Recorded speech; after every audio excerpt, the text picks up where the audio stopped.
Bonnie Nettles first met Brother Francis in the winter of '71, and they struck up an unlikely friendship.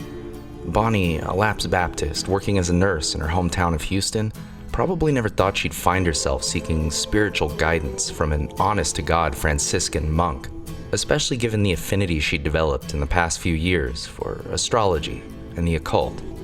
Her husband Joseph was doing his best to be supportive of his wife's unusual new hobbies, but by that point she was hosting weekly seances in their living room, and he had some reservations about the constant parade of so-called spiritual mediums she was bringing into their home. The rift growing between them was getting hard to deny, and he was starting to worry. Not just about their marriage, but about the effect all this occult stuff, this darkness, might be having on their 4 young children. Joseph loved his wife, but this Brother Francis thing was just a bridge too far. It wasn't that Joseph was a jealous or controlling man. It was just that Brother Francis was kind of famous. After all, he was an officially recognized saint in the Catholic Church, and he'd been dead for more than 800 years.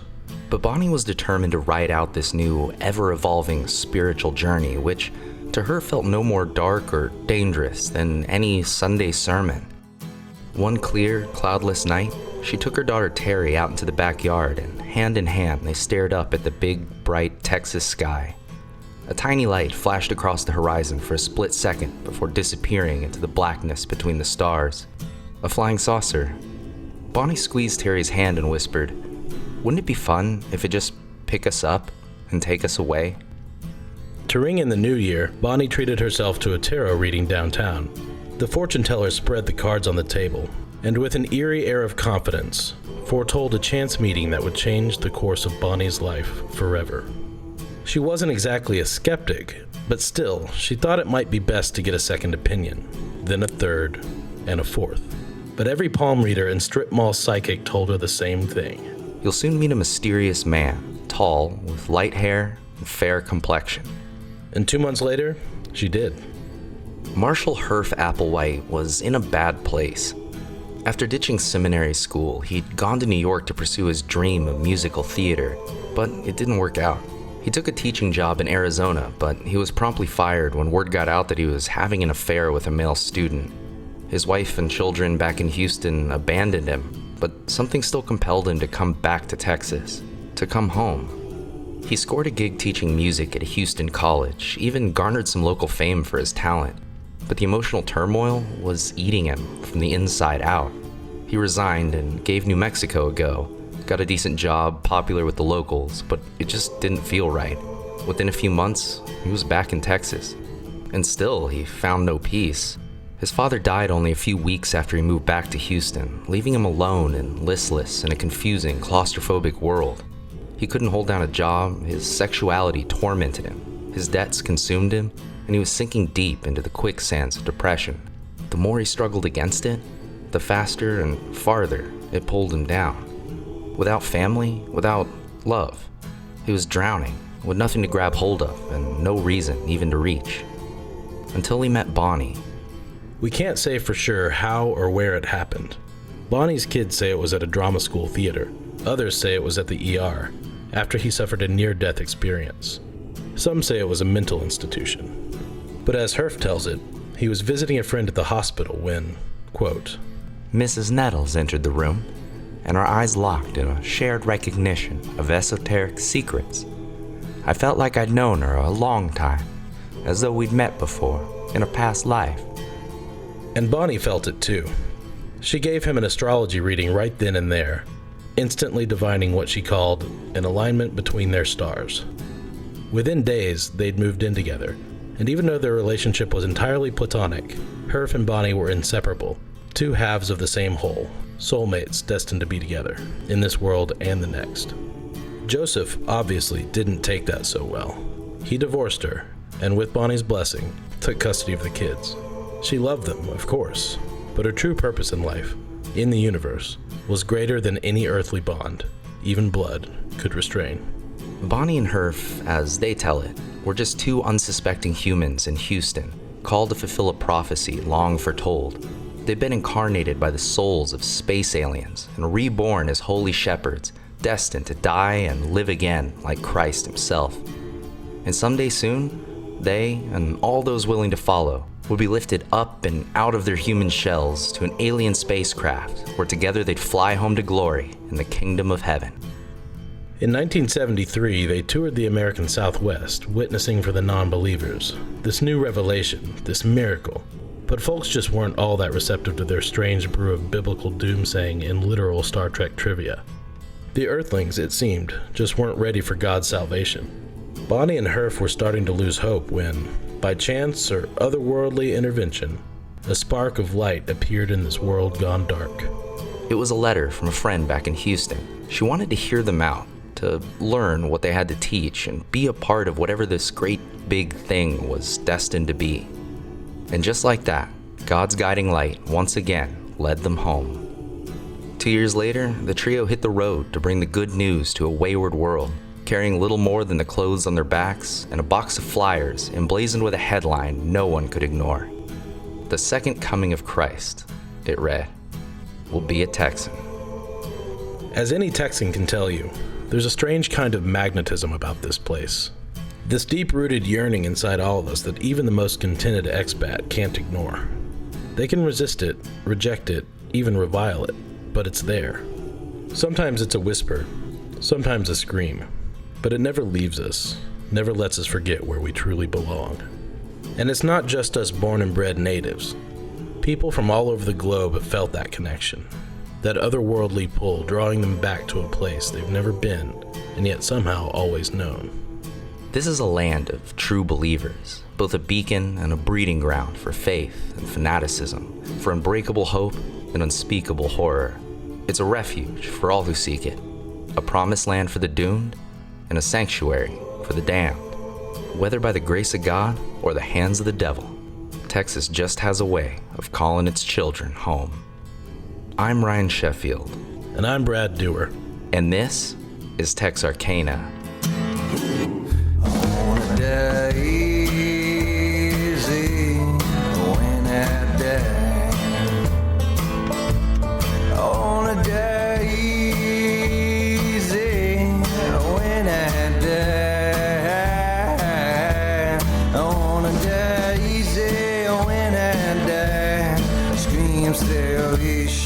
As I fly on a day easy when I die.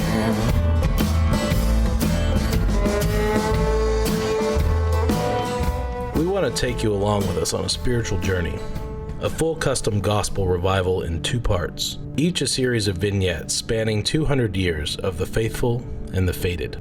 Some folks come to Texas for refuge, like the Quakers fleeing persecution for refusing to renounce their pacifism in the Civil War.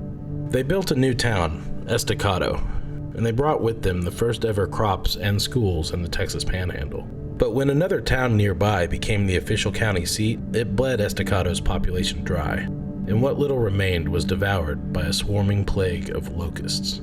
Some folks come to Texas with utopian dreams, like political pundit Glenn Beck, who, in the wake of the 2012 election, tearfully declared that America was, quote, utterly and completely lost in darkness. He announced a $2 billion plan to build a libertarian utopia, kind of a bizarre hybrid of Walt Disney's Epcot and the last 200-some-odd pages of Atlas Shrugged. According to a press release published by his own news outlet, The Blaze, quote, "It is that very ideal Beck strives to emulate. In fact, that's why he moved to Texas." Beck teamed up with native Texan and revisionist historian David Barton, the living antithesis of this podcast, to bring his utopia to life. They called it Independence USA, a self-sustaining community that would produce its own news, entertainment, research and development, and function as a model capitalist marketplace, complete with a planned residential community, a theme park, and a church shaped like the Alamo. In the center of town would be a lake the size of Disneyland, and a massive national archive where residents could send children and wayward journalists to be, quote, deprogrammed. The proposition was met with a resounding chorus of laughter in the media, and more than a few embarrassing comparisons to the so-called Marxist social engineering that Beck supposedly sought to escape. The project fizzled out after a year or so, and as far as we could tell, Beck has since scrubbed every mention of it from The Blaze and Wikipedia. He still lives here, though, about a 15-minute drive from us. But not everyone comes here with grandiose visions of hope. Some folks come to Texas for much darker reasons, like Michel Rostand and his Buddhafield cult, who set up shop in Austin back in 1992. We originally planned to include their story, but we decided the documentary Holy Hell had it pretty well covered. If you haven't seen it, watch it. After you finish this podcast, of course. The deeper we got into our research, the more obvious it became that we couldn't possibly cram everything into just one episode, so we're spreading it out over two. But don't worry, they're both a series of chronological vignettes that can stand on their own, so we won't be leaving you with a cliffhanger or anything like that. This episode is about utopian dreams and their lonesome death on the prairie. The next will be about the nightmares that grow over the ruins. Some of the stories might be familiar, some obscure, but the strange ties that bind them together make for one hell of a Sunday sermon. When he lost his re-election to Congress, Davy Crockett famously told the Tennessee electorate, "You may all go to hell, and I will go to Texas." But he soon found out the hard way that those two destinations aren't always as far apart as they seem. The 1840s were a decade of global upheaval and revolution. The Western world was in the throes of an existential crisis, and it was dragging the rest of the world down with it. Kingdoms rose and fell and rose again. Republics were built and burned, and not over the course of centuries or decades, but often within a matter of months. The Industrial Revolution had ushered in a new era of political and economic uncertainty and formed an unprecedented shift and rift in the structure and stability of society. Feudalism had finally died, run through by a pitchfork in the Hungarian plains, but its ghost lingered behind, an invisible hand conjuring smokestacks from the ashes and dragging the serfs from the fields to the factory floor. Skilled labor was supplanted by unskilled workers, replaceable at a whim or at the faintest hint of insubordination, disposable. Epidemics of crime, food shortages, and unemployment, the crumbling guild system, and the obliteration of social safety nets found neighbor pitted against neighbor in a death race to the bottom, as the specters of obsolescence and starvation nipped at their heels. The people were angry and scared. They could all feel that invisible hand tightening around their throats, but the burden they shouldered and shared only served to drive them further apart. The factory owners, investors, and aristocrats recognized the danger all this widespread fear and rage posed to their power and profit. They needed a way to weaponize it, deflect it away, downward, and they found their scapegoat in the wave of immigrants and refugees that was spreading across Europe amid the chaos. Many in the working class got caught up in the populist rhetoric of authoritarians and demagogues, embracing the belief that the hand around their throats was the benevolent hand that feeds, and that their true enemy was these strange new people with their strange new customs, colors, and religions who were coming to take that hand for themselves. They were sold on the aspirational promise that if they work hard enough and ask for nothing, one day it could be their hands around their brothers' throats. But others, especially skilled laborers, artisans, and academics, went the other direction, conceiving and embracing the fledgling schools of thought that would come to define leftism a century later. Prominent radical thinkers were emerging all over Europe. Marx, Hugo, Wagner, Dostoevsky, to name a few. Even in rugged individualist America, folks were warming up to new ideas. Membership in the Unitarian Church was booming, and even the more hardline religious sects, horrified by the rise of American consumerism, were starting to see the merits in a more communitarian way of life. Transcendentalism, inspired by authors like Emerson and Thoreau, was gaining traction and stirring up calls for liberty and social justice. Even those in the middle class felt like the country's founding principle, that all men are created equal, was being paved over in the short-sighted pursuit of profit. There were nearly 80 utopian communities founded in America in the 1840s alone. People all over the world were desperately searching for a place to start over and remake society from the ground up. And Texas, with its abundance of cheap land, suddenly found itself thrust into the global spotlight. And nowhere more so than France. France and Texas have always had a unique relationship. For a short time in the 1600s, the French flag flew over the territory, one of the 6 that gave the theme park franchise its name. Yeah, you're welcome. Over the centuries, Texans and the French have both romanticized and vilified one another, often for the very same reasons. And whether we, or they, like it or not, we're forever entwined by our shared history.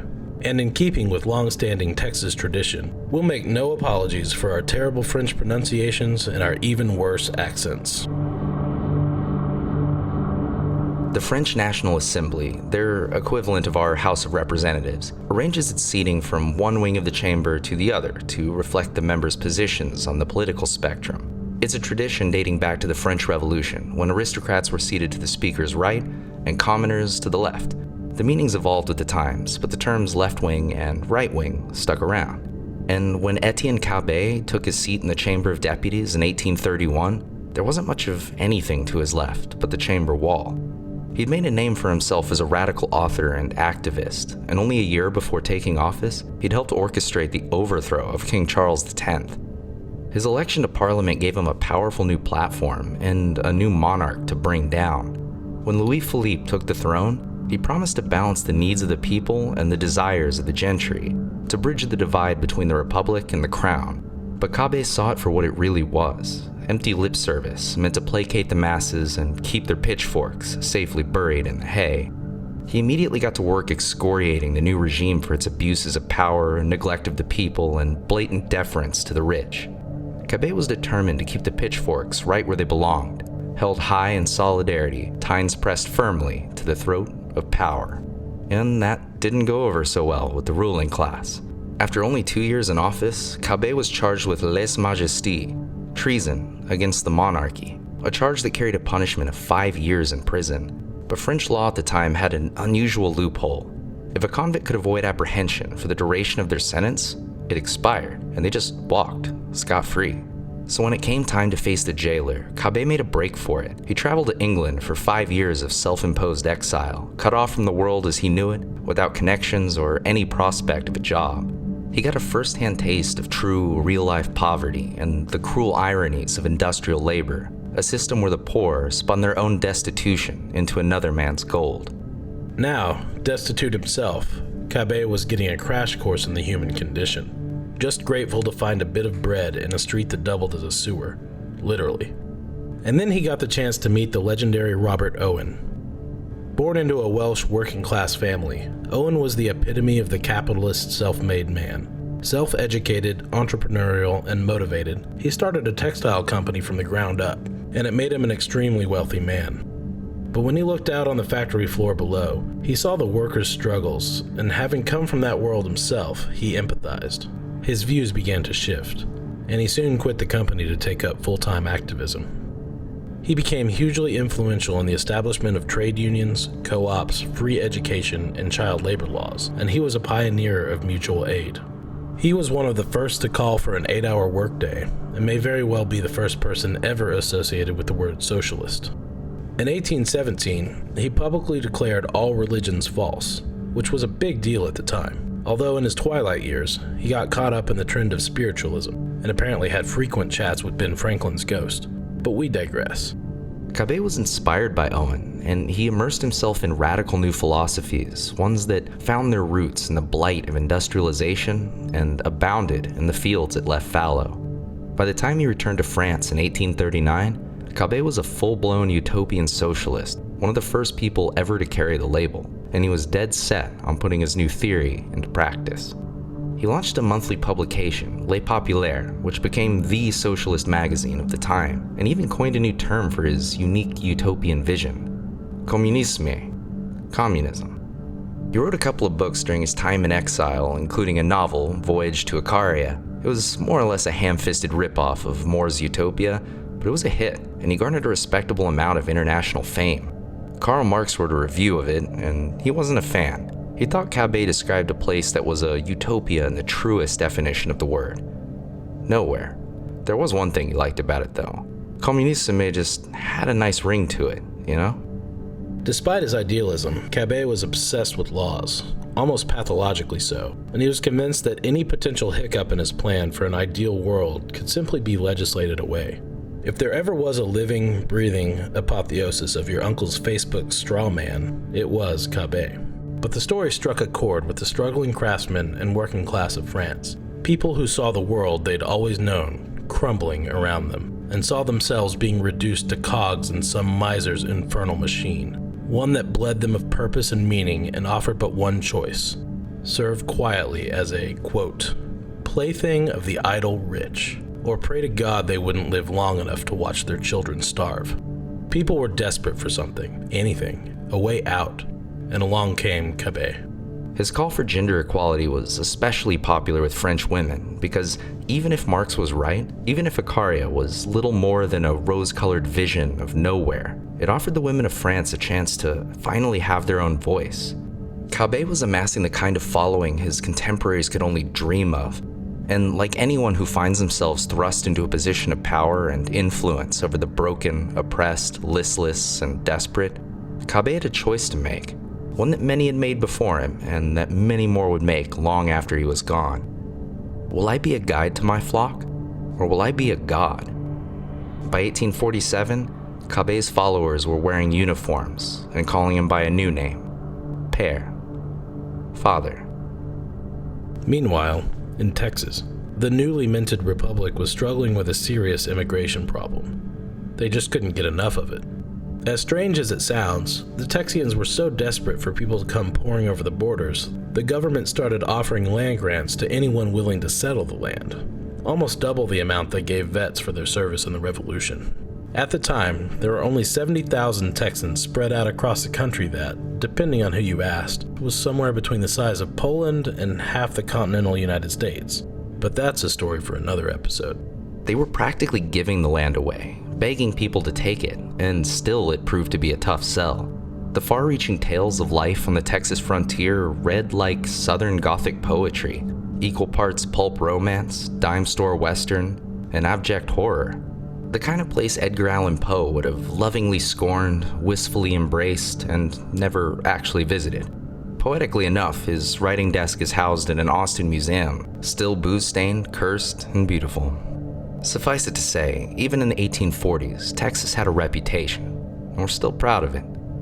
Since the individual land grants weren't getting the reception they'd hoped for, the state decided to try out a program they'd learned from Mexico and Spain before them.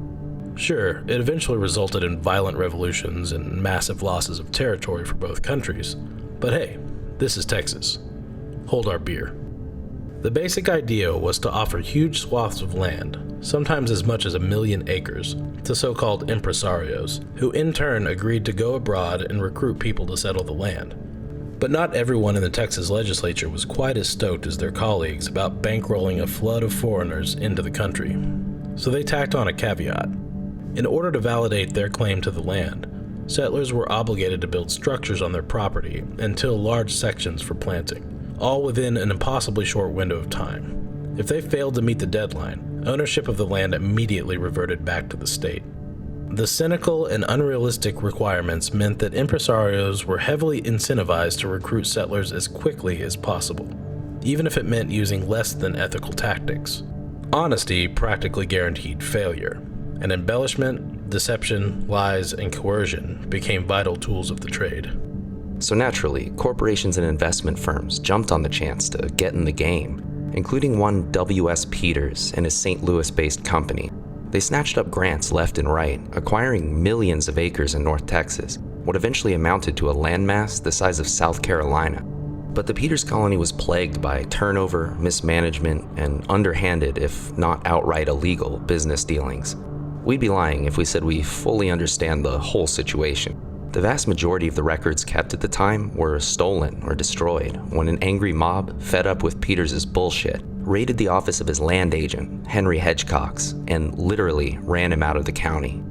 It hardly counts as editorializing for us to say he deserved it, but the whole ordeal blew a gaping hole in the historical record of North Texas, and what little survived is spotty at best. In fact, this entire episode is chock full of conflicting accounts and contested details. Just know that we did the best we could, and if we get anything wrong, just blame Henry Hedgecox. Peters wasn't exactly a principled man, and when he looked out across the Atlantic at the rising tide of socialism, all he saw were dollar signs. In 1847, he offered Robert Owen 1 million acres of land, which he swore up and down would be perfect for an experimental commune.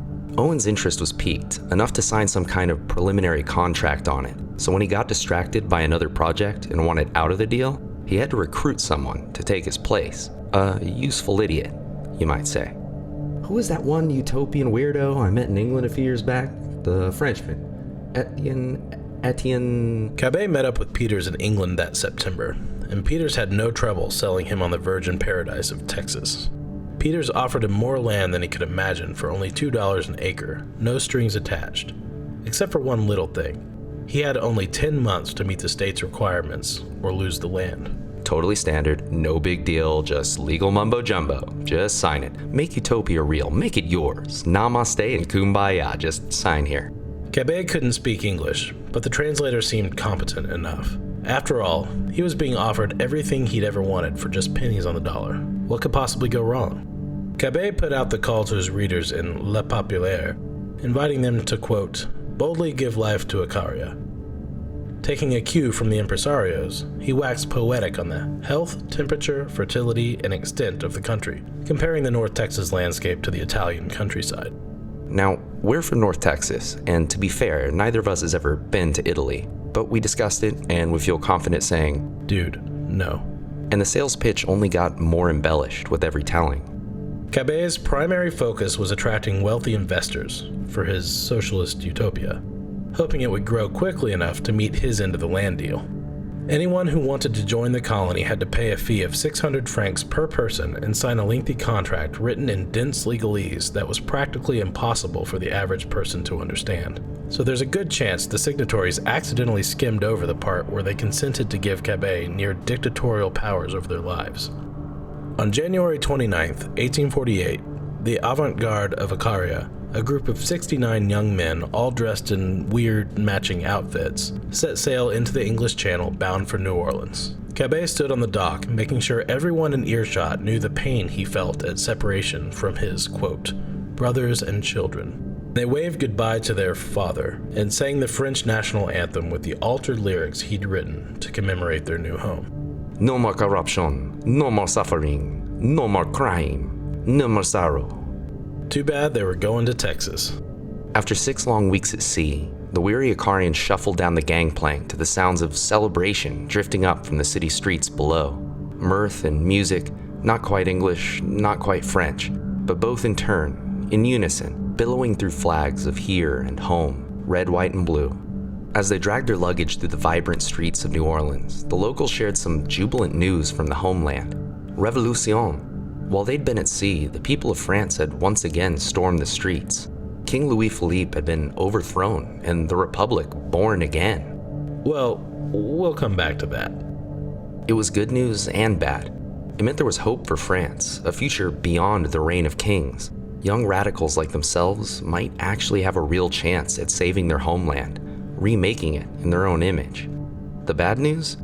They weren't going to be there. 4 of the wealthier among them turned around on the spot and caught the next ship home, but the rest had already given up everything they had. They were bound by contracts and bound for Texas, whether they liked it or not. But Icaria was no place for pessimism or regret. Keeping their father's ideology of hope at the forefront of their minds, the remainder of the avant-garde forced a smile and trudged on. The plan was simple enough. Rendezvous with Cabet's contact, Charles Sully in Shreveport. Catch a boat westbound along the Red River to the northern edge of the Peters colony, where a 40-mile hike to the south was all that stood between them and utopia. There was just one little problem. Cabet knew next to nothing about America, much less Texas, much less about the Red River or its great raft, a massive, impassable logjam that choked off the river from bank to bank, making Shreveport the end of the line. While Sully worked out an alternative route, the Icarians, confused, disenchanted, and more than a little pissed off, sat atop their baggage, figuratively and literally, and tried to stay positive. And they got lucky, sort of. While wandering the streets of the tiny port town, probably brooding over his life choices, one of the Icarians ran into someone he knew, a distant cousin who not only recognized him, but also happened to be a successful merchant with a fair amount of connections around town. He helped the pilgrims arrange transport for half their luggage to the Texas colony, the most they could afford. Sully came through with a new route, and within a few days, the avant-garde of Icaria crossed the border into Texas. Maybe it was their foreign manner, or just their creepy matching outfits, but the Icarians made quite an impression on the locals. One East Texas newspaper even did a flattering write-up on them, declaring the travelers, quote, An able set of fellows, well suited for the difficulties with which they are expected to meet. Unfortunately, they really weren't those kind of fellows. By the time they'd reached Sulphur Prairie, the halfway point, they'd spent 2 weeks walking in the ruthless Texas heat. They were dangerously low on supplies, and one of their wagons had broken an axle, rendering it more of a burden than a tool, and half the group had come down with dysentery. As they caught their breath, dressed their wounds, and likely lined up for the latrine, the Icarians realized they had a decision to make. They could just stay there in Sulphur Prairie, or they could turn back. Shreveport seemed nice enough, French enough, but they'd already made it this far. A handful of men were chosen to stay behind and serve as guides for the next wave of arrivals. A man named Adolphe Ganant stepped up to lead the rest, and a week later, the Icarians marched out of Sulphur Prairie. But once they crossed the Trinity River, the path to Cabet's paradise began to feel less like a pilgrimage, and more like some Jobian test of faith. The region known as the Cross Timbers was, as historian W.E. Holland described it, a natural curiosity. Vast open prairies abruptly gave way to patches of dense forests and underbrush, like fingers reaching up through the earth. It wasn't impassable or even all that dangerous, but the grasslands offered no reprieve from the blazing sun, and the tangled brambles, thorns, and cacti of the woods offset any pleasures of the shade. Washington Irving even whined about it in one of his books, but that's a story for another episode. The invasive species of urban sprawl eventually came to dominate the landscape we now call the DFW Metroplex, but there's still some scattered green spaces where the Cross Timbers live on. After 12 days of walking, the Icarians found themselves in a wide-open grassland of rolling hills, nestled between 2 creeks, a mile or so north of modern-day Justin, Texas, their new home. Undeniably pretty in its own way, but not exactly the Italian countryside Cabet had promised. But it didn't matter. Utopia wasn't something you found. It was something you made, together. Adolphe Ganant, contract in hand, led the exhausted, starving Icarians to a nearby Peters Company store to meet the land agent and seal the deal. Henry Hedgecox greeted the weary travelers true to form, wasting no time and mincing no words in laying out the details of the agreement. The deed he handed them was for 1/10 of the land Cabet had promised, and it wasn't even contiguous. Just small plots scattered between tracts of Peters Company land like a disjointed checkerboard. Worst of all, the deadline for them to meet the state requirements was only 2 months away. If they didn't build enough structures or till enough land, Icaria was over. The Icarians protested, but Hedgecox just shrugged and waved them away. Tough titties, commies. If you can't read English, don't sign contracts. Now, if I were you, I'd get to work. Daylight's burning. If you need supplies, you can buy them here, of course. And if you don't have cash, we've got credit. With interest, of course. Elsewise, get the hell out of my office. They were disappointed, sure, but they somehow compartmentalized it all. The confusion, anger, fear, and the unspoken but palpable pains of betrayal. They put their heads down and threw themselves into the daunting task ahead. Hope and optimism were the foundation of Icaria, after all. But the physical foundations weren't going to build themselves. With construction underway, Ganant hiked all the way back to Sulphur Prairie to gather up as many of the remaining men as he could and bring them back to Icaria to help meet the looming deadline. They left most of their supplies behind to speed up the journey, hiking through the cross timbers carrying nothing but what they could fit in their rucksacks. They walked late into the night to avoid the heat and cover as much ground as they could before passing out, for a few hours at best, in dried-up creek beds and blankets made of leaves. Rains bore down on them, flooding the cross timbers in torrents so intense they couldn't sleep without risk of drowning. For 12 days, they ate nothing but a mushy cocktail of cornmeal and rain. It's a miracle they survived, but they did. By the time they made it back to Icaria, they were half dead from exposure, malnourishment, and dysentery. But with the deadline looming, they just couldn't spare any time for rest or recovery. All they could do was clean their wounds, grab a hammer, and get to work. During the next few grueling weeks, Ganant sent regular dispatches to Cabet back in France, detailing their struggles but doing his best to keep up that Icarian optimism. We don't know for sure how much he glossed over or how many details he chose to leave out of the letters to his père, but it's hard to imagine he was all smiles after working 18 hours a day in the scorching summer heat while literally shitting blood. Cabet published the letters in La Populaire in an effort to spread the word and recruit new members. But tales of hardship, woe, and intestinal parasites don't exactly make the best ad campaign, so he punched it up a bit. They arrived in Icaria after many fatigues, difficulties, and small adventures that are nothing in America compared to 1,000 other treks. He cut out the negative details, the realities, and just made up the rest. He bombarded his readers with tales of, quote, the beautiful and rich lands of Icaria, an Eden of lovely woods and excellent water, where the settlers were literally amazed at the fertility of the soil, the beauty of the sights, the explosion of the flowers, the purity of the air, and the healthfulness of the climate. Let's just say Cabet would have loved Twitter. But it wasn't all harmless hyperbole and spin. Cabet's proto-tweets had actual real-life consequences. He was actively urging the people of France to give up their political pursuits in their homeland, no matter how promising they actually were, and instead, quote, march all in a line to the prize for humanity. But for many of them, it would be a death march. Cabet was willfully conning people in their most desperate hour, telling them to give up their hope and their money, what little they had left of each, for a one-way ticket to nowhere.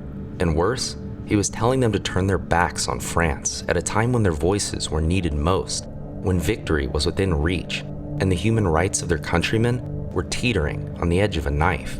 And it wasn't even about the money. It was about him, Cabet, his own pride and self-delusion of infallibility. It was about his vision, his following, his fragile ego and insecurity.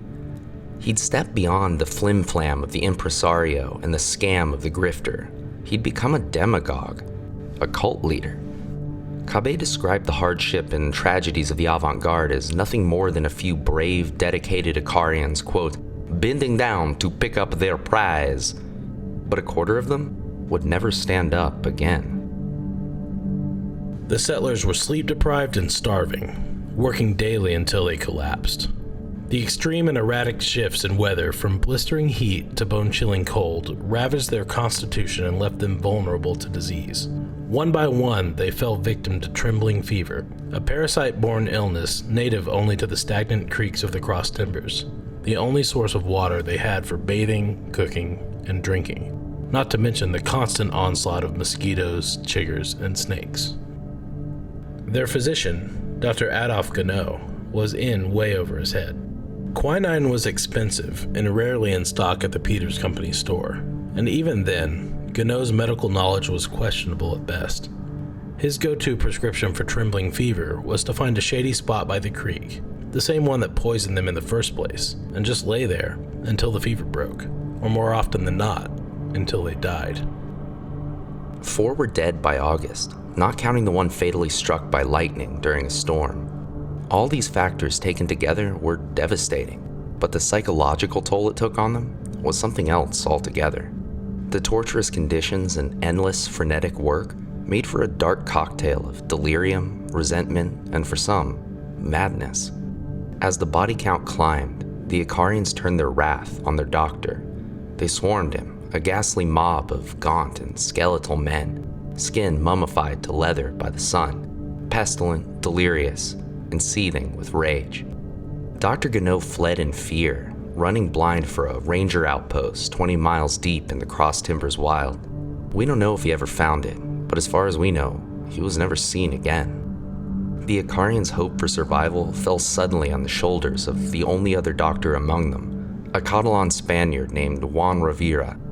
Rovira was a skilled physician and a determined man, but he was no match for the relentless assault of the Texas Wild. And as the horrors piled on and the bodies piled up, Rovira's mind began to fragment and fray. Most histories we found speak little about him, if they even mention him at all. But one word kept coming up in their records over and over again: deranged. The deadline of July 1st came crashing down on them, but in those 2 short, hellish months, the Icarians managed to build more than 30 structures. They were tiny and bare bones, sure, but it was still a hell of a feat. We're not clear on whether it was enough to meet the state requirements. The records are confusing at best, but by that point, contractual obligations were the least of their concerns.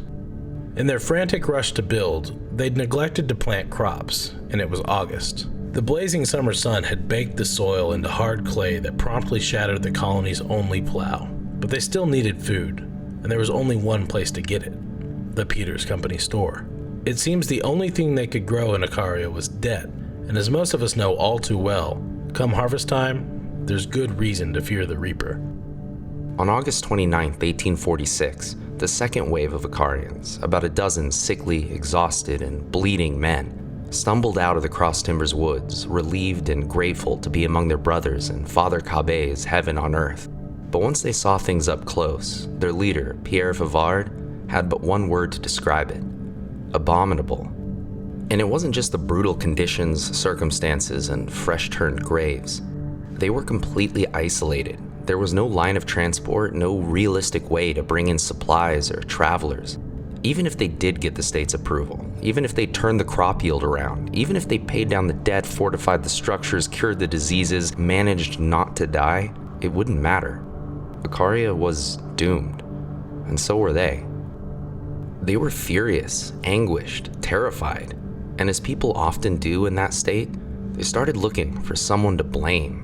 Not their leader, of course, their father, Cabé. After all, no one likes to admit they've been conned. The Indians never bothered them, and the Texas Rangers were friendly enough, and the Peters Company was just doing its job, strangling them for profit. They couldn't just chalk it up to circumstance, misfortune, or their own gullibility. They needed validation, vindication, an excuse for their failure. They needed a villain with a motive and a face. So Pierre Favard stepped up to point the finger. Maybe it was jealousy, or ambition, or maybe just plain old convenience. But Favard recognized just as well as any factory owner or aristocrat, when the people beneath you are suffering and starving, they need an outlet for their rage, and you sure as hell don't want it to be you. So you deflect it. You give them a scapegoat. You give them Adolphe Gounod.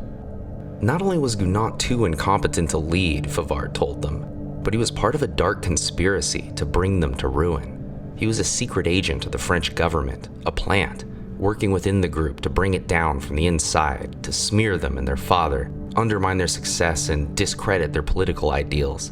They know we're right, and the people are with us, and so they conspire to rig the game and tear us down. They, and him, Adolphe Gounod, must have been, had to be, was, quote, paid to lead the colony into the wilds so it might perish. There was nothing Gounod could say or do. The Icarians had their narrative now, their villain, and no defense, rebuttal, mea culpa, or objective truth could change their minds. If anything, it would only dig their heels deeper into the story they wanted, needed, to believe. So they punished him the way they always did a traitor. They shaved his head and beard, then beat him to the brink of death. They banished him to the Cross Timbers woods without food, money, or medicine, knowing full well that it was more than a punishment. It was murder. And soon, the Reaper, perhaps smelling the blood in the air, came to collect. The Peters Company sued the Icarians, writing attachments on their personal property to cover their debts. They had no recourse, no options, and they made no resistance when the state repossessed the land.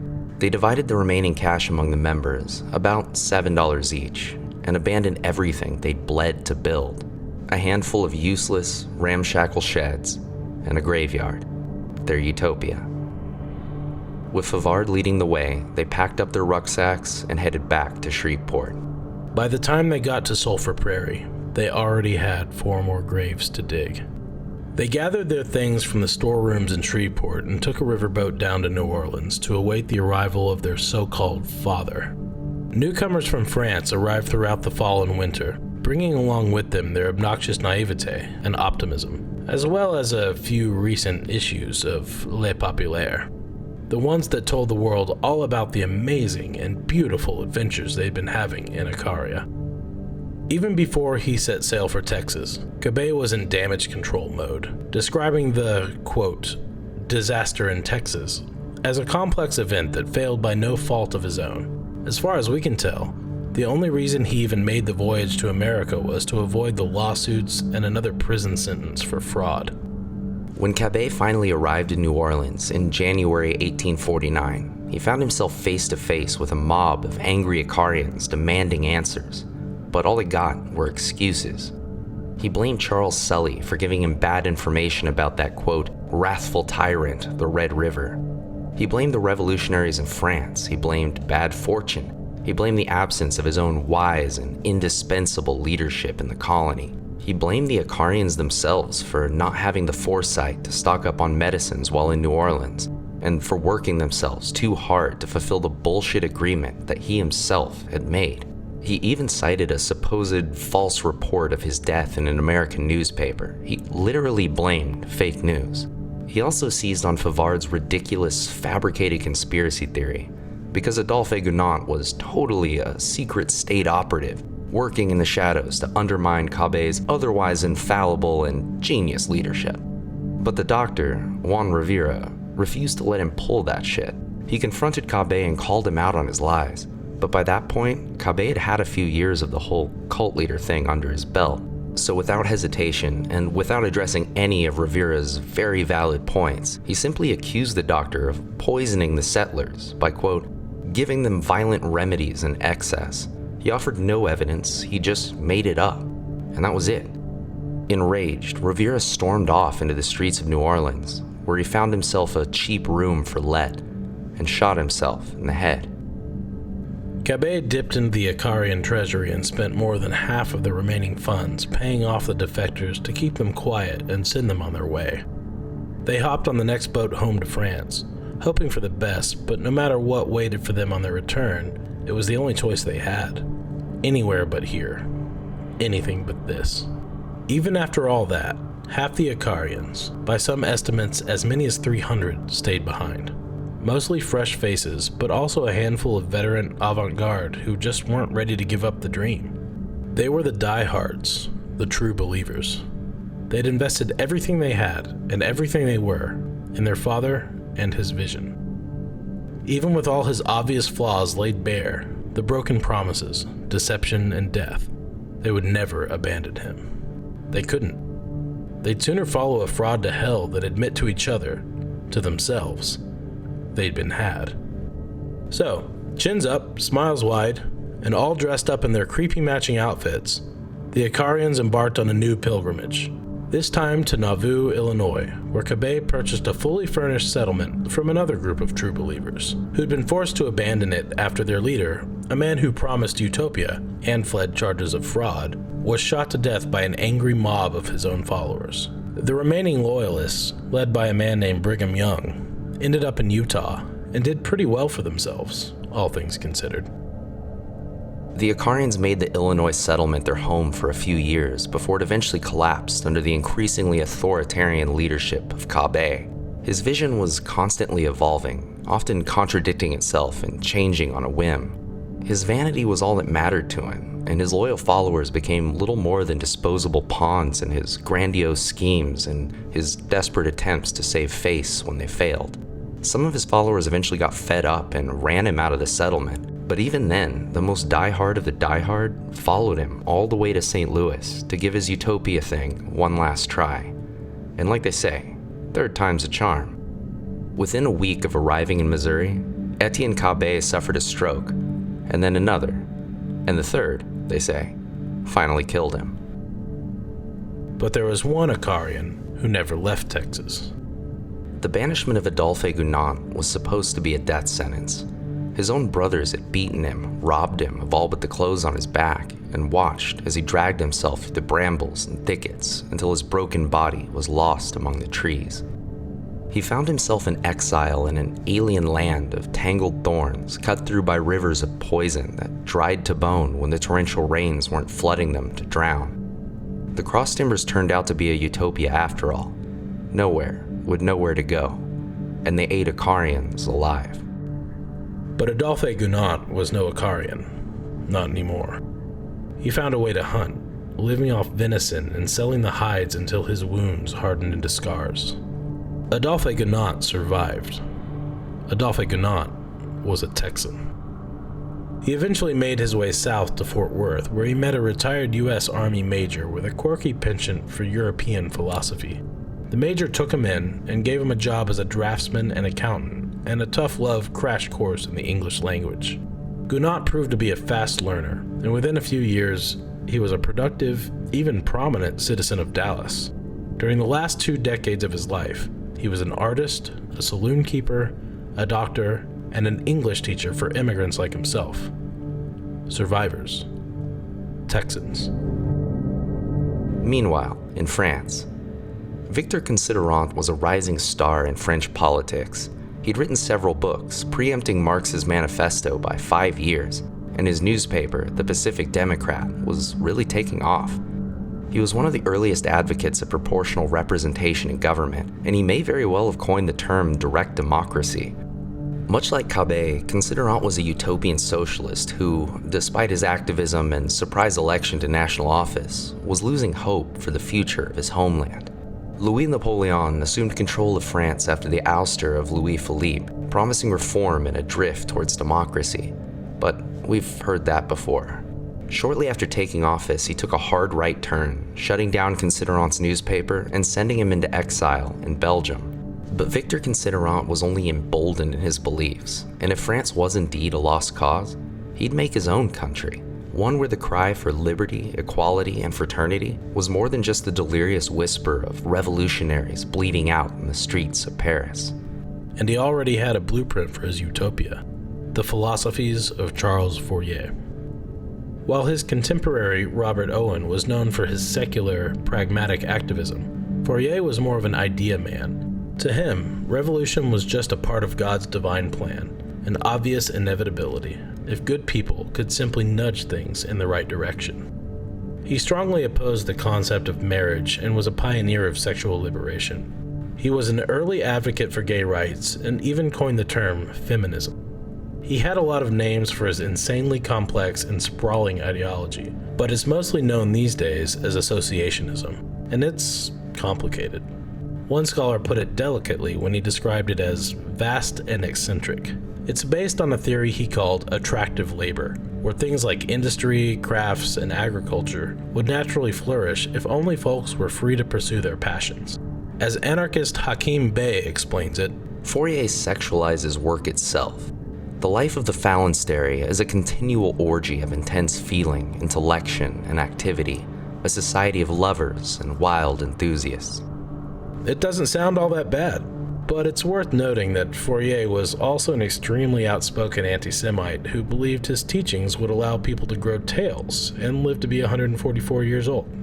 So that's a thing. Victor Considerant got a tip from a comrade that America might be worth a visit. Fourier's teachings were surprisingly popular among the American working class at the time, and with so much land available for the taking, the New World might be the ideal place to kick off God's divine labor sexual revolution. Considerant arrived in New York City in 1853 and struck up a conversation with a woman at a tavern. Philosophy wasn't really her thing, but she dabbled a bit and happened to know a guy down in Texas, an old army major who just loved to meet a bona fide French radical like him. So she made some arrangements, and Victor Considerant boarded a train to Fort Worth, Texas. The major happily took him in and insisted he meet a friend of his, another Frenchman, a utopian just like him, Adolphe Gounod. Gounod took Considerant on a tour of the area, regaling him with stories of the Icarian experiment and the wonders of Texas. There's not a lot written about their time together, and we can't say for sure what Gounod told him, or didn't tell him. But Considerant returned to France with glowing reviews of the Texan experience, and designs on attractive land in Tarrant County. And we're inclined to agree with the historians who speculate that it was no accident. We're not sure why Gounod would intentionally lie about the horrors he experienced, but while Considerant was in France, the land he wanted was sold out from under him by the W.S. Peters Company to Adolphe Gounod. Luckily, he had a backup. A tract of land by the Trinity River, about 3 miles west of modern downtown Dallas. A place where beautiful white chalk hills and naturally growing grapevines reminded him so much of the French wine country he'd leave behind. He published an essay, Où Texas, gushing over the beauty and perfection of his new land claim. His exaggerations weren't quite on the level of Cabet, but let's just say the impresarios would have been proud. He put out a call for socialists, anarchists, and radicals of all stripes and nations.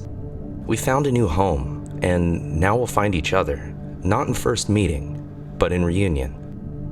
Still, the world wasn't a utopia, at least not yet, and if he wanted to make his dreams a reality, Considerant needed money.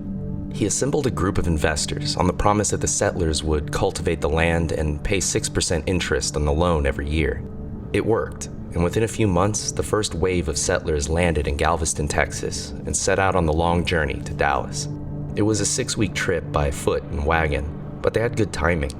It was spring, the weather was nice, and the wildflowers were in full bloom. A sea of bluebonnets stretched all the way to the sunset, dotted here and there with vibrant bursts of red and orange, strange little flowers the Texans affectionately called Indian paintbrushes, or if they were feeling poetic, prairie fire. But spring here is short, and for all its temperance and beauty, those fleeting weeks of springtime are little more than a mask, a friendly, inviting face that lulls and lures before it shrivels and burns away in the summer swelter.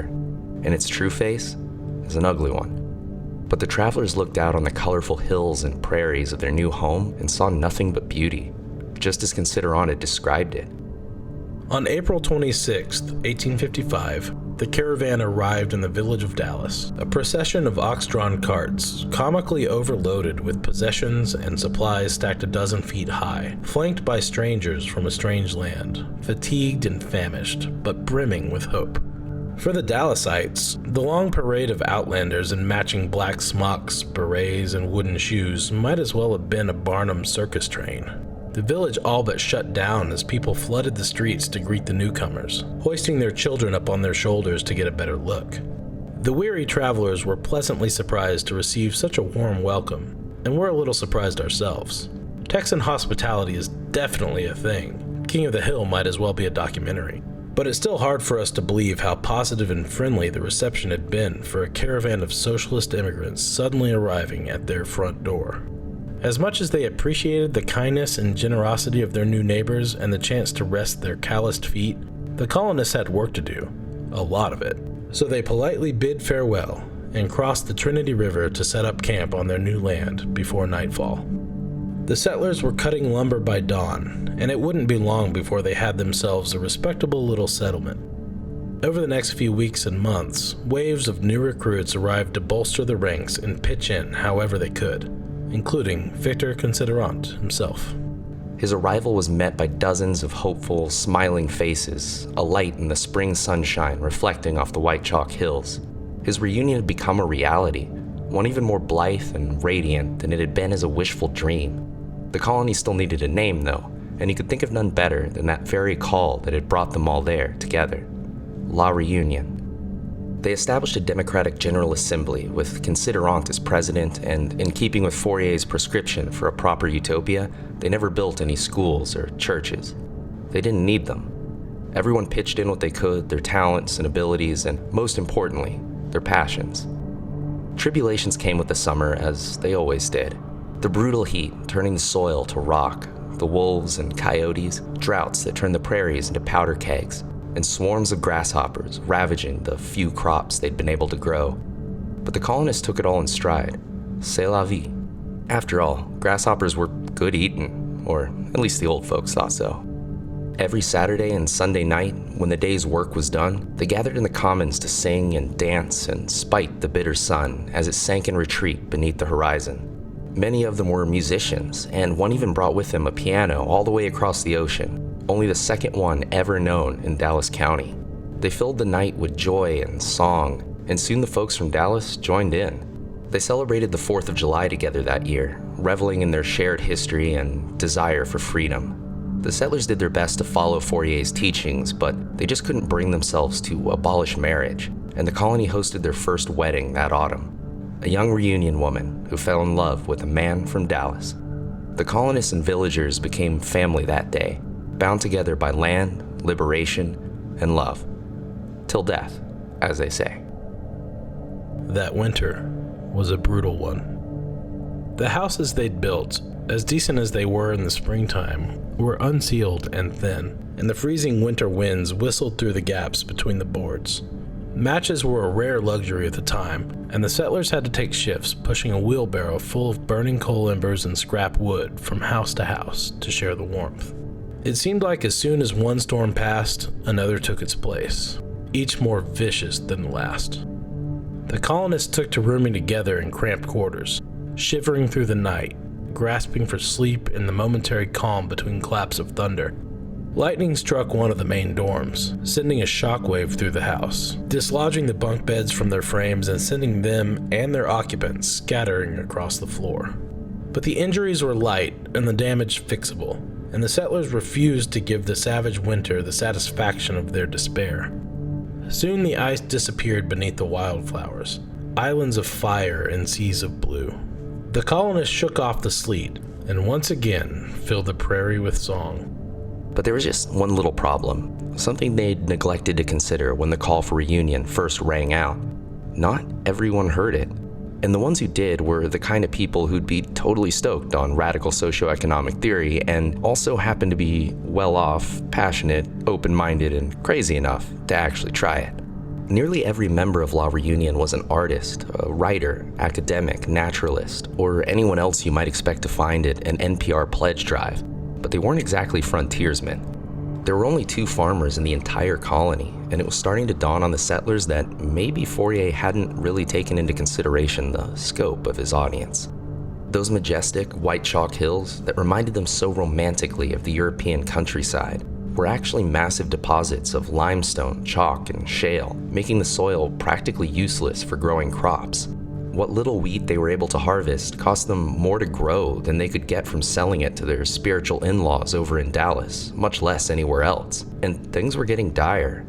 To make matters worse, the broader country in which they'd made their home was riven in two over the state's rights to declare human beings as property. Tensions between the North and South were about to boil over, and the fabric of the nation was stretched to the breaking point. People were starting to choose sides.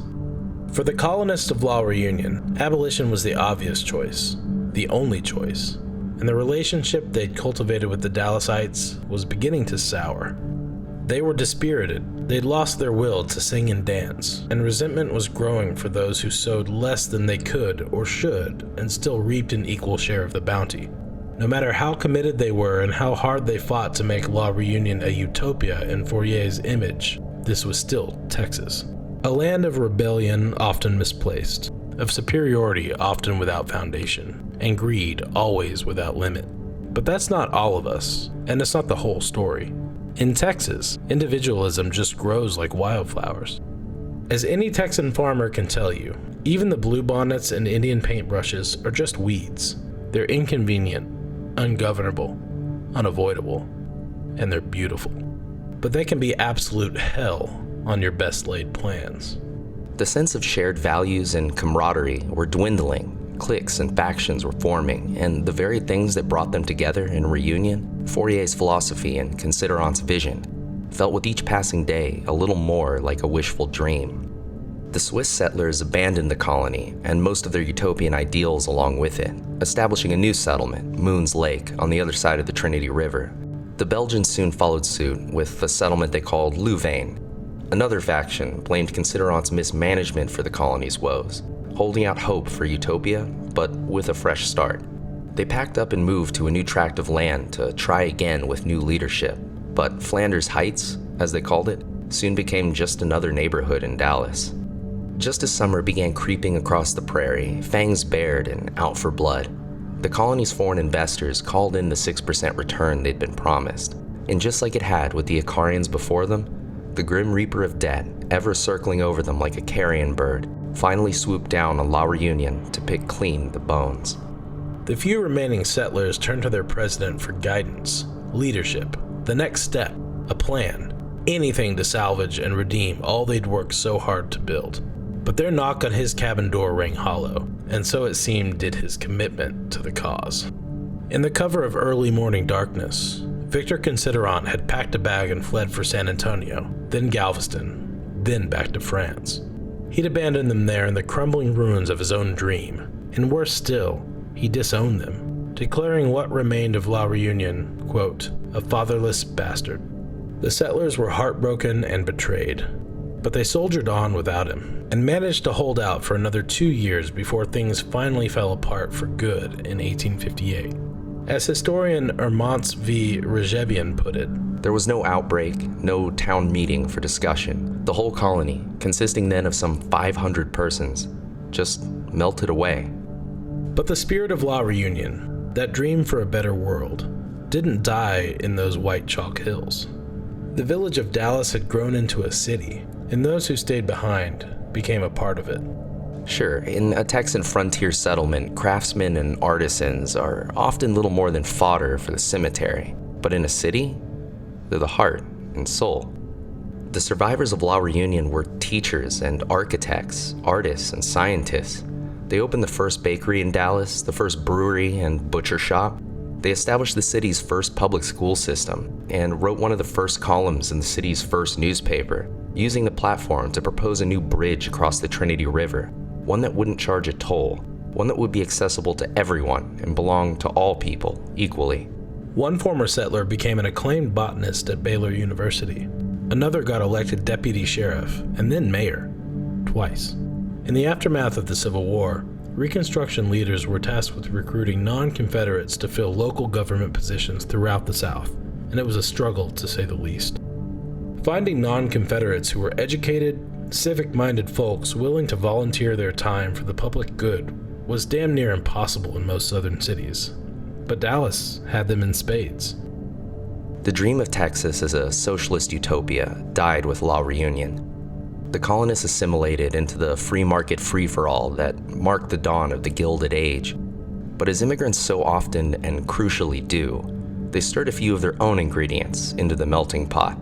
Tolerance, education, civic responsibility, public commons, charity, art, music, and culture.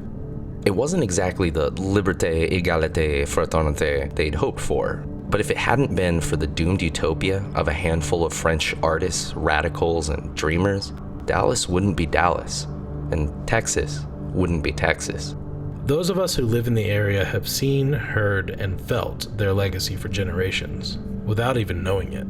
There's a few streets and parks named after the colonists: Reverchon, Nussbaumer, Ball, Cantegrau, but La Reunion itself is all but forgotten. Corporations eventually bought the land and mined it for cement, building an industrial company town over the ruins of the old commune. At its peak, only about 600 people called Cement City their home, and within a few decades, it was swallowed up by the urban growth of Dallas proper. The tiny town did have one claim to fame, though. On a cold January day in 1930, a young, working poor girl from Cement City met a boy from Dallas, and the moment they caught eyes, they knew they'd love each other till the day they died. And they did. But unlike that first young couple in La Reunion almost 70 years before them, you'd be hard-fought to find anyone who doesn't know their names. Bonnie Parker and Clyde Barrow. But that's a story for another episode. All that remains of the colony today is their cemetery, an acre of grass behind an apartment complex, cordoned off by a chain-link fence. Up until the 1930s, it served as a kind of charity cemetery, a final resting place for the poor and unclaimed, just like the folks buried there would have wanted. But as urban development overtook the region, the graveyard fell into disrepair. The tombstones disappeared beneath the uncut grass and scattered refuse of a world that had moved on. For a time in the 1950s, a descendant of the colonists did his best to tend to the land, even built the chain-link fence that still stands there to this day. But after he died, there was no one left to care. The Dallas Housing Authority eventually took control of the land surrounding it, but they didn't have jurisdiction over the cemetery itself. In fact, no one seemed to know who actually owned the property. In 1973, the city council declared it, quote, neglected, overgrown, and abandoned. The health department declared it a public nuisance, and the Texas Historical Commission, God bless them, declared it a state landmark. Even so, the government didn't claim or caretake it, and no private interests ever stepped forward to prove rightful ownership. La Reunion Cemetery is, and seemingly always has been, without an owner, stateless and free, just like the folks buried there would have wanted. But after a century of weathering, erosion, and neglect, the gravestones are crumbling, the names etched into them fading, a few already lost to history and awaiting the rest to join them in the final reunion, erased, as all things are, in the procession of time. But around 2009, a handful of locals pitched in, including a landscaper, a few residents of the nearby apartments, and folks who just felt a civic responsibility to contribute to the community they called home and do what they could to preserve the most crucial part of it, its history. For nearly a decade now, La Reunion Cemetery has been a ward of the people, volunteers who have nothing to gain from it, but who recognize just how much we all stand to lose. They can't keep it up forever, though. Others like them, like us, like you, have to tag in, pick up where they left off. There are some things that just can't be left to private profiteers or government bureaucracies. Some things, good things, can only happen if we step up to do them, together. Just like the radicals buried there would have wanted. Vines grow over the broken stones and fading memories of La Reunion Cemetery. Grapevines, tangled and wild. And they're a rare kind, native only to the picturesque countryside of France. Over the years, the volunteers have cut and cleared them away from the tombstones, but they always grow back. In 1978, entrepreneur John Scoville and oil baron Ray Hunt launched a development project on the west end of downtown Dallas, real estate that at the time was written off as mostly worthless. They ignored the naysayers and soon broke ground on a luxury hotel and cutting-edge skyscraper with an unusual design. It was 3 50-story concrete columns holding aloft a giant glass sphere caged in geodesic steel girders and covered in lights. They needed a name for the project, and Scoville thought their working title, Esplende, was a little too blasé. So he skimmed through a book of local history for inspiration, and one word just popped out on the page: reunion. He thought it evoked positive ideas like homecoming and celebration, and he wasn't wrong. The investors loved the new name, and the Reunion District of Dallas was born. An arena was built the following year, home to Dallas's pro basketball and hockey teams for 20 years before it was torn down. Reunion Tower became the most recognized and iconic feature of the Dallas skyline. It still is, and thanks to the TV show Dallas, the tower is famous the world over, and nowhere more so than France. Anytime he's been asked about the socialist roots of the name, Scoville just shrugs it off. He once said, "I think Dallasites, in particular Texans, were not big veterans on history." Fuck off. The Reunion District is over 3 miles away from the actual site of its namesake colony, but Scoville built a sort of memorial for it in the lobby of his hotel. And to his credit, it might be the most comprehensive exhibit of La Reunion's history you're likely to find anywhere outside of a library basement, but that's not saying much. There's a mural painted on the wall, some old maps, certificates, and other paraphernalia, and the hotel bar is named after the colony's brewer, Monduel. Victor Considerant probably wouldn't have cared much for his legacy living on as a garish, cynical display in a fancy hotel for rich capitalists. But for what it's worth, a portrait of his face hangs on the wall, forever glaring across the room in disapproval at the all-you-can-eat breakfast buffet. In 1882, the Galveston Daily News was one of the biggest, most acclaimed newspapers in the state, and they were looking to expand. Publisher George Dealey traveled up to North Texas to scout a location for a new spin-off outlet, and cities in the area scrambled to court his favor. A group of citizens, business leaders, academics, and even migrant workers, led by former members of the Peters Colony and La Reunion, pooled their resources and lobbied Dealey to bring the new paper to Dallas.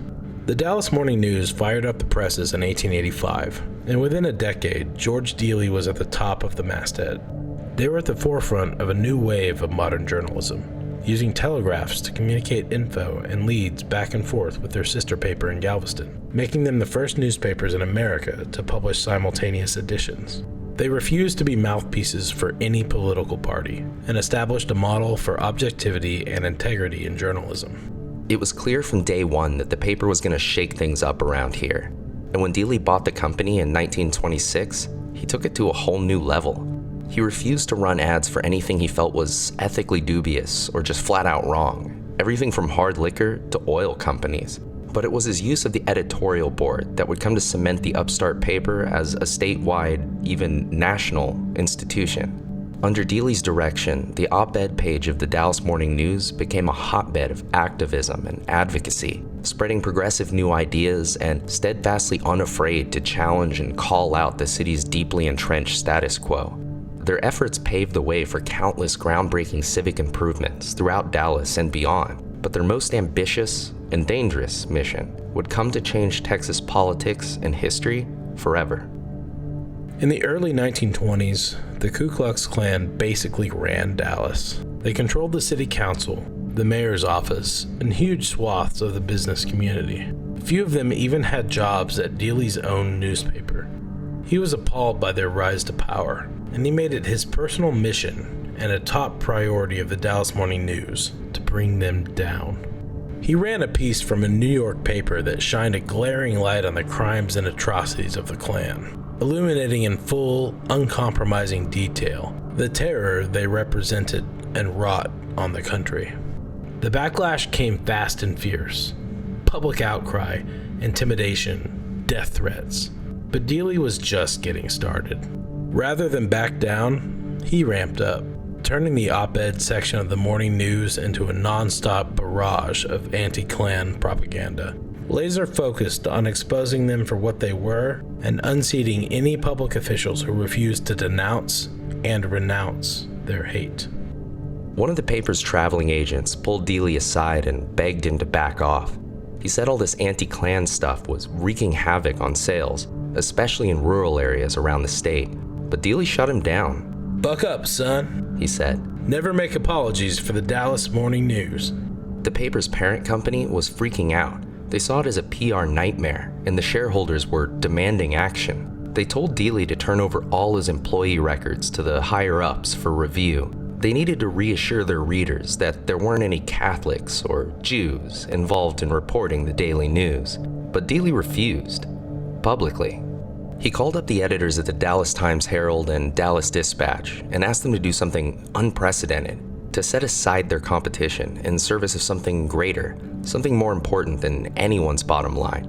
He proposed an alliance to stand together in solidarity and wrestle the reins of power from the stranglehold of bigotry, to use their collective voice as a weapon to fight for the future and the soul of their city. It was a long shot. The Klan was deeply entrenched in politics, not just in Dallas, but throughout the state. But Dealey and his underdog alliance of journalists had at least one advantage over the Goliath they faced: the truth, and the pen that could lay it bare for all to see. What little remained of the city's leftist and liberal activists teamed up with the Dallas Women's Voters League, integrating them into their leadership and shattering the glass ceiling of civic action in the state. They joined with Dealey's newspaper alliance, forming a united front with a singular, uncompromising objective: ridding the state of Texas of the Ku Klux Klan. And their combined efforts paid off. The Klan was swept out of public office in Dallas within only a few years. But they were determined to go bigger, setting their sights on Austin, gunning for every government office in the state, hell-bent and dead set on taking Texas back. They threw their full support behind anti-Klan candidates, even if they weren't up to their standards on other issues. The Klansmen had to go, full stop, and they could sort the rest out later. Dealey and his allies decided to back Miriam Ma Ferguson in her 1924 campaign against George C. Butte, a Republican endorsed by the Klan. And she won, becoming the first woman ever elected as governor of Texas and the second woman ever to become governor in the history of the United States. Ma Ferguson was a deeply flawed person and politician, but that was beside the point. Her election dealt a huge blow to the Klan's political power, and that was all that mattered. In fact, when she came up in a runoff election, Dealey and the Morning News backed her opponent, Dan Moody, a district attorney who fought hard to prosecute Klansmen when no one else would. And his victory in the election was a turning point, one that prompted the Democratic Party of Texas to sever ties permanently with the Ku Klux Klan. Dealey's alliance of activists, feminists, and journalists wrestled Texas from the jaws of hate and single-handedly, together, changed the course of history. But even when he clocked out at the end of the day, Dealey's work was not yet done. He founded WFAA, Dallas's acclaimed broadcast news outlet. He served on the national committee of the Commission on Interracial Cooperation, He helped establish Southern Methodist University, SMU. He was the founder and president of one of Dallas's first social services agencies. He was the director of the Children's Hospital of Texas, a founder and lifetime president of the Dallas Historical Society, and vice president of the Associated Press. And that's not even half of it. In 1934, the city of Dallas rightly felt it owed him a debt of gratitude, and they broke ground on a revitalized section of downtown Dallas to be named in his honor. At first, he refused, grateful but too humble for such a thing. But his son eventually convinced him to accept. The land for the project was donated by one of Dealey's kindred spirits, a philanthropist and pioneering businesswoman, Sarah Horton Cockrell, and it had a rich history. It was the site of the first home ever built in Dallas, the first courthouse, first store, and first fraternal lodge. It was an area that truly earned its nickname, the birthplace of Dallas. During a ceremony to kick off the World's Fair in 1936, Dealey Plaza opened to the public for the very first time.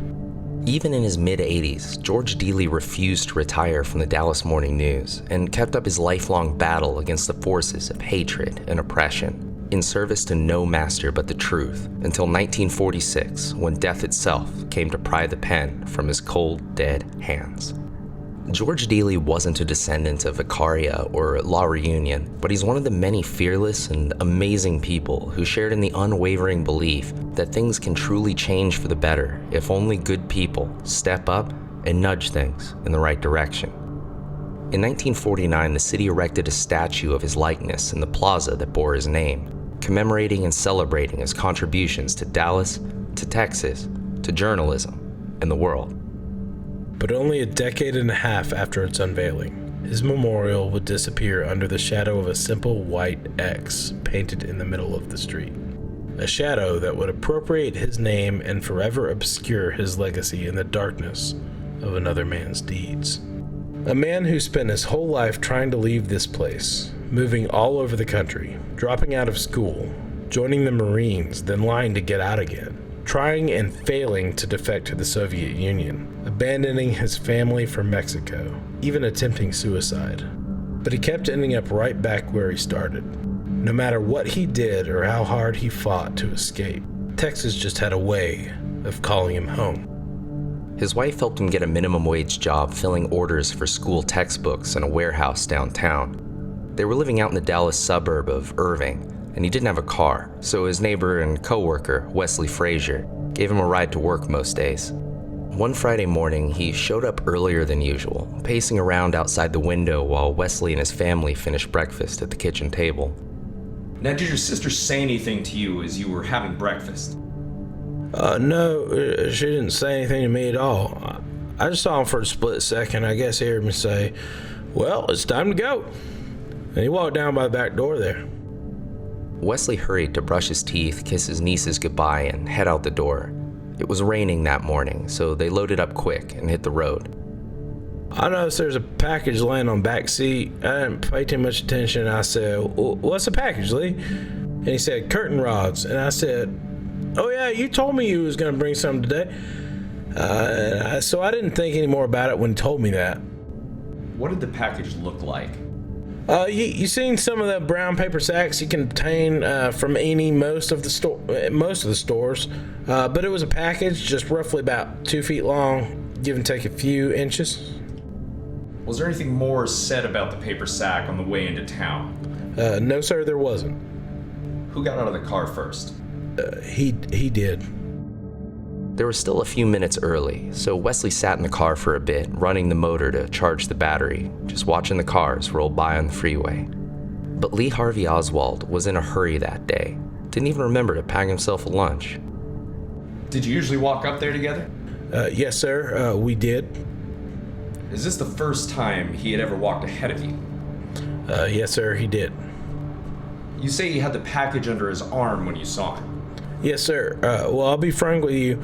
I didn't pay any attention to it, and he never had lied to me before, so I never did have any reason to doubt his word.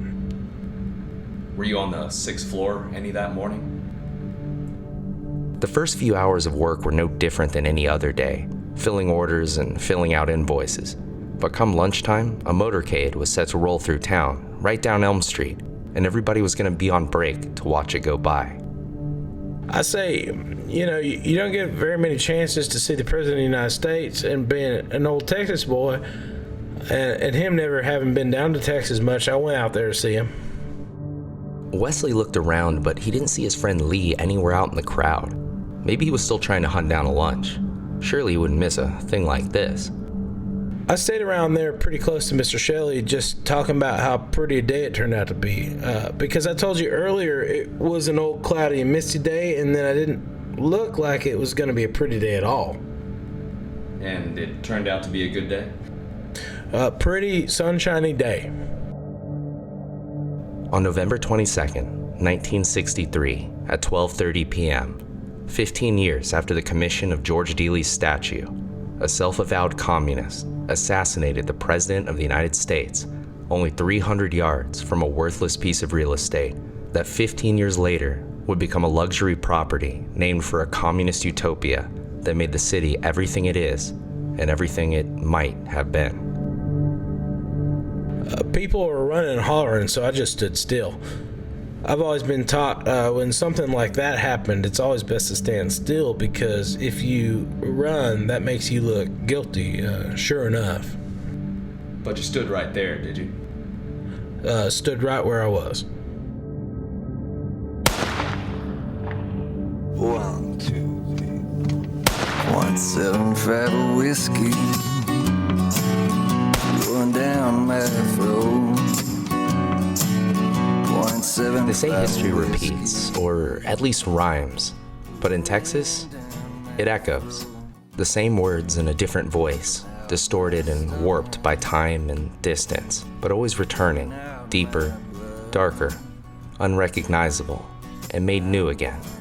Texas is haunted by the voices of the past, those who defined it and those who defiled it. Ghosts that have long since forgotten their own names, but have never forgotten why they're here. Our next episode will pick up where we left off, the 1960s. And fair warning, on this leg of the journey, up and out into the blackness between, there are no stars. I'm gonna kill him, shoot him right there, and I'll put a bullet, in my beast. TEX ARCANA is written and produced by us, Ryan Sheffield And Brad Dewar, recorded here in beautiful Denton, Texas. home of the Morrison's Corn Kids Factory, our very own Reunion Tower. Our theme music and this episode's outro song are by Whiskey Folk Ramblers, and they're probably at a gas station somewhere in North Richland Hills. Additional music by Less Than One, used under Creative Commons license and available at freemusicarchive.org.